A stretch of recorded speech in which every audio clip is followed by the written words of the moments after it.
kita akan langsung mendiskusikan hal ini bersama dengan dua orang narasumber sudah tergabung bersama kami. Ada, ini namanya Lis Hartono, wah, atau alias kita kenal dengan Cak Lontong. Kalau disebut namanya Lis mungkin nggak banyak yang tahu iya, ya. Tapi kalau Cak Lontong tahu. pasti Selamat pagi, assalamualaikum Cak Lontong. Nggak tahu. Oh, nggak tahu. Sama kalau gitu, Cak. Saya juga nggak tahu, Cak. Tapi Google tahu Cak Lontong.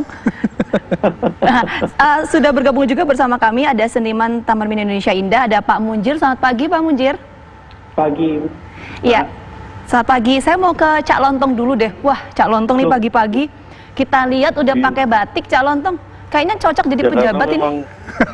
Ini bukan masalah pejabat, karena memang yang selalu standby siap itu batiknya. Dan ya sebenarnya alasannya ya cuma itu yang ada sih. Oh, cuman itu yang ada ya, Cak Lontong ya. Nah, tapi kalau bicara soal batik, kemarin kan ke istana juga pakai batik nih, Cak Lontong. Nah, itu kita pengen tahu, waktu pas ketemu Pak Jokowi di istana, apa aja sih, Cak, yang diobrolin? Sebenarnya yang kita obrolkan ya, kalau kita boleh pakai istilah ngobrol kan, ya masalah yang sekarang kita hadapi bersama ini, kondisi situasi pandemi yang sedang terjadi. Bagaimana kita bisa juga mendapat gambaran dari Pak Jokowi tentang situasi secara global, kemudian masalah secara ekonominya terdampak seperti apa.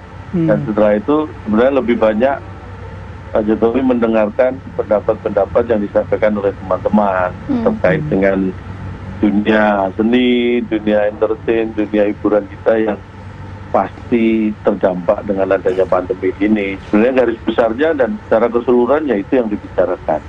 Suasana pertemuannya gimana itu, Cak? Berapa lama? Kemudian seperti apa sih suasananya, bisa digambarkan nggak?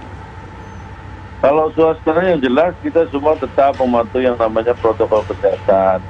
Duduk, diberi jarak. Jadi makanya sebenarnya pada banyak yang diundang, banyak dalam arti kata jumlahnya, akhirnya dibagi menjadi beberapa bagian untuk mengikuti protokol kesehatan itu. Jadi ketika saya diundang yang pagi itu, kita ada sekitar 15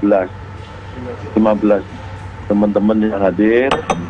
Suasananya sebenarnya santai di meja panjang di istana itu, dengan menjaga jarak, kita ngobrol sambil minum teh jahe gitu kan, ada makan makanan kecil, jadi enak lah ngobrol sambil menikmati jajan.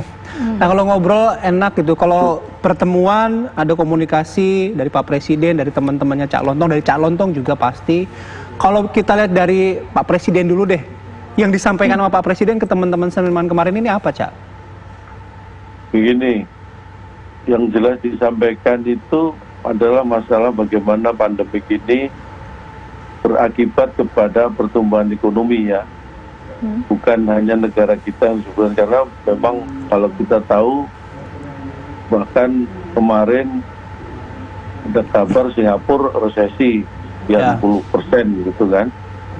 Jadi pertumbuhan ekonomi memang sangat terpukul dengan adanya pandemi ini, karena secara real ekonomi tidak bisa berjalan dengan baik. Makanya ketika awal disampaikan juga dulu, awal-awal 2 bulan pertama kita mengalami pandemi ini, secara ekonomi pertumbuhan masih positif waktu itu di kuartal tersebut. Tapi semua ada 3 negara kemarin yang disebutkan ya, China, India, dan Indonesia yang masih bisa bertahan waktu itu 2 bulan yang lalu itu, dan perkembangannya sangat cepat karena kondisi seperti ini tidak bisa diprediksikan. Jadi sekarang ya mungkin semakin berat lagi karena semakin lama kita berhenti berkegiatan, apalagi dampaknya pada gitu. Gambaran ekonomi seperti itu ya sebenarnya intinya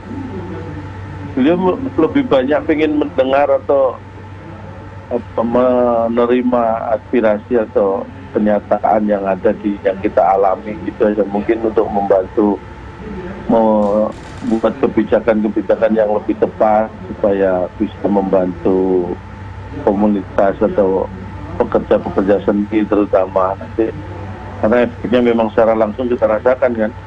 Dulu ya saya ngomong, job saya dulu sebelum pandemi itu jauh-jauh karena penerbangan kan normal ya, wajar ya, aman gitu. Jadi dulu saya tuh jauh-jauh, misalnya hari ini Jakarta, besok sudah bisa di Makassar, terusnya lagi bisa ke Medan, jauh-jauh. Setelah ada pandemi, penerbangan sempat terganggu, job saya justru lebih jauh-jauh. Jadi jauhnya berapa persen, Cak Lontong? Ya, jauhnya begini, maksudnya ada kemarin itu job sampai tanggal 10 Juli. Ini ada lagi Desember. Jauh banget. Jauh banget. Bukan jauh tempat, Bukan tapi jauh periodenya. jauh periodenya. Dulu jauh secara jarak, sekarang secara waktu. Jadi, nah itu yang harus kita juga tetap harus berusaha untuk survive, untuk melakukan hal yang positif yang bisa, ya minim kalau tidak mendatangkan income, ya minim bisa menghibur diri kita sendiri lah. Karena intinya kan bagaimana kita bertahan di situasi seperti ini. Karena yang sebenarnya harus kita sadari bersama bahwa kita semua mengalami hal yang sama. Itu yang paling penting. Karena kadang-kadang yang lebih bahaya itu kalau ada yang merasa bahwa tidak mengalami ini, ya itu buat saya agak repot juga itu. Kalau kita semua merasa mengalami hal yang sama, saya kira kita nanti akan berusaha dengan tujuan yang sama. Ya. Cak Lontong, nasib para seniman di tengah pandemi COVID-19 kemarin yang disampaikan oleh teman-teman seniman kepada Presiden Joko Widodo. Saya akan coba, kemudian kita akan mendengarkan suara dari Pak Munjir ya, seniman Taman Mini Indonesia Indah. Selamat pagi Pak Munjir. Pak Munjir mungkin bisa berbagi cerita pagi hari ini seperti apa sih Pak dampak dari pandemi COVID saat ini untuk Pak Munjir sendiri? Ya, untuk saya sendiri ini ya yang jelas ya saya nggak bisa bekerja seperti biasa lagi karena ya memang saya sendiri kan profesinya sebagai guru ekskul tari Ratu Jaro di sekolah-sekolah. Selama ini kan sekolah libur. Jadi ya istilahnya ya hilanglah pekerjaan. Begitu juga dengan teman-teman yang lain, yang seniman yang lain di sini Taman Mini, yang biasanya ya bekerja di sini ya selama COVID ini ya berhenti. Ada berapa orang Pak Munjir yang di Taman Mini, rekan-rekan Bapak? Banyak banget. Banyak banget. Sampai 100 ada? Ya sekitar 50-an. Oh, 50-an. Nah, selama terdampak ini kan tadi dikatakan sempat berhenti ya? Berhenti gitu. Terus bertahan hidupnya gimana Pak Munjir? Kalau saya sendiri ya harus berdagang gitu, harus jualan gitu.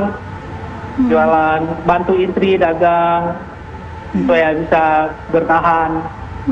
Dagang apa aja lah, pokoknya yang penting bisa menghasilkan lah. Iya. Berdagang apa Pak selama ini Pak?